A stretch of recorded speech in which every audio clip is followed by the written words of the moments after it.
barang jadi nyana mas sholat tahunan doang. Tahun sekali mah tuh nyana ge sarua osok. Oh malah mah heulaan jana ka masjidna. Sebab setahun sekali pan nyana. Oh salah.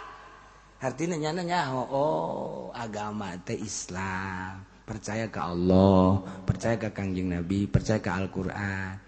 Terus suara azan berdengung di urang mah Quran terus. Tah, eta teh ngaranna urang dididik ku lingkungan. Guys, urang mah dididik ku lingkungan teh kieu artina. Beladirna aya nu maot, ngalayad, peutingna tahlil, sadugna, ke tiluna, ke tujuhna, ke 40, ke 100, teu nyaho hating, teu nyaho dalilna tapi dilaksanakeun. Di urang teh. Di urang Jakarta, Karawang, Bekasi, Bogor, Tangerang, terus Serang, Pandeglang, eta karitu kabeh rangkas betung kitu. Kitu kabeh. Masalah tadi urang mah masalah. Maot, layar, sateun. Terus pentingna tahlil, tujuhna tiluna, tujuhna 40, 100, haul beres. Geus. Ketika datang Wahabi ka urang. Ini jangan, enggak ada dari Kangjeng Nabinya, bidah tuh. Segala pakai sholawat begitu, enggak ada dari sononya jangan. Terus jangan ada sadug-sadugnya, apa itu sadugnya?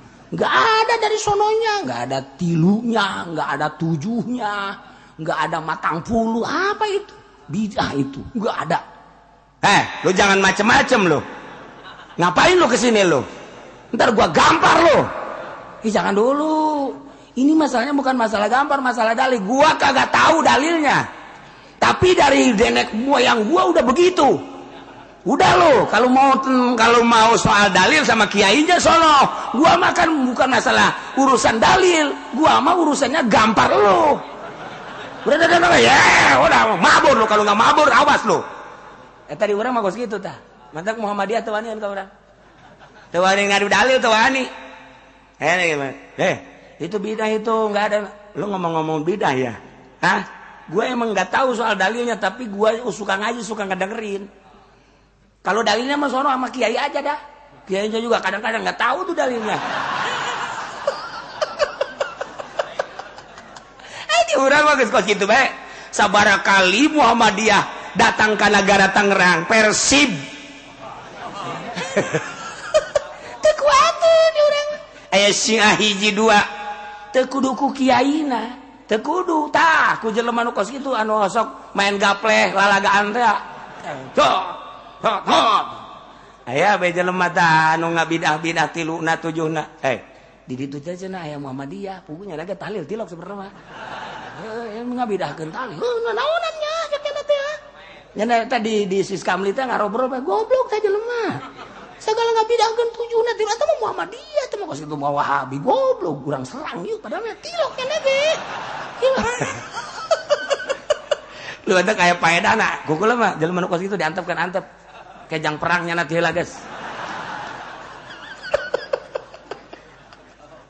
Kula inget ke dongeng Ki Kosambi bae almarhum. Nyalateun ka maok, balik nyalateun kempes ban panganin cara penggreget-gregetna kanu ngagitar. Buraget teh biasa kanu ngagitar nya sampai keur diharam nya mah. Kanu ngagitar teh buraget teh biasa. Pas kempes banna dihareupeun kudu ngagitar. Onteng. Kempes ban manggadeng atuh kiai kabeh pan jero. Nu bisa ngaganti ban. Ejek nu ngagitar teh ada apa baje? Ini kempes ban. Iya, ada kunci ada enggak? Enggak tahu. Bentar saya cariin. Kunci enggak ada, entar saya cariin ya. Cariin nyanon neangan, nyanon nu ngabukakeun. Terus jangan nu ngagantikeun, terus malah ban eta ge dikompak nya deui terus beres. Dah dibere duit embung ngerasa udah. Enggak, saya mah karena Allah aja katanya udah terus. Eta beneran enggak gitarna wali meureun. Eta karena Allah aja katanya enggak. Mau pulangnya kemana? Ke Kosambi ya? Iya, tahu nya lagi nyahoan. Geus. Ki Kosambi ngahuleng. Cek nya teh aing anu nugu aing digergetan teh orang ngabantuan aing. Jia tuh batak ge urang geus.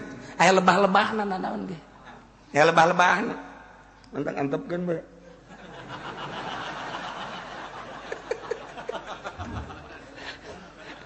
Eta mah deres ngabantuan, man urang mah ngagitar terus ngabantuan tilokon ka urang.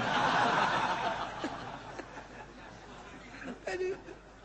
Gusti Allah. Artina nek ngabuktikeun setiap perkara tetap aya manfaatna. Iya. Ku Mekah teh buang kawarah jasa. Ngabohongkeun ka Al-Qur'anul Karim distidraj ku Gusti Allah. Walladzina kadzdzabu biayatina sanastadrijuhum min haitsu la ya'lamun. Teu nyahoan jana padahal keur diarahkeun ka neraka salengkah nungtut. Masyaallah. Nyana teh nyahoan min haitsu la ya'lamun. Diengkekeun ku Gusti umli lahum inna kaidi mati. Kabangkawarahan kupar Mekah teu percayaeun ka Kangjeng Nabi diangkat jadi rasul, teu percayaeun kana Al-Qur'anul Karim sebagai mukjizat wahyu Allah. Geusana teu percayaeun teh ngabohongkeun ka Al-Qur'anul Karim. Di mana ngabohongkeun ka Al-Qur'anul Karim atau teu percaya ka Kangjeng Nabi berarti penghinaan teh bertubi-tubi ka Kangjeng Nabi, bahkan merangan ka Kangjeng Nabi. Merangan ka Kangjeng Nabi. Kangjeng Nabi ketika dibere wahyu ku Gusti Allah, berat wahyu teh.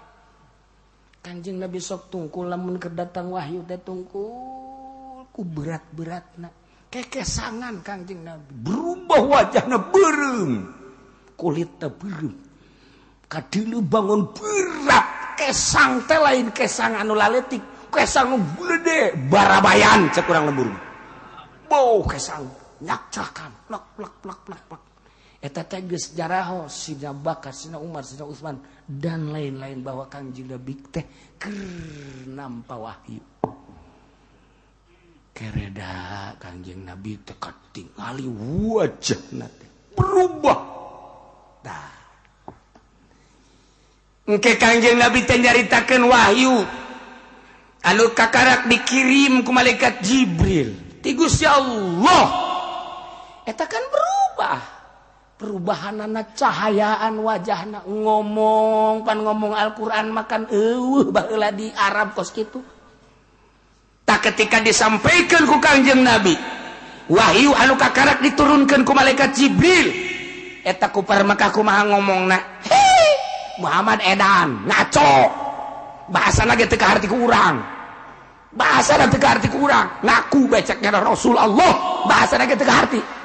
Teu kaharti Quran mah tuh. Teu kaharti kumaha coba?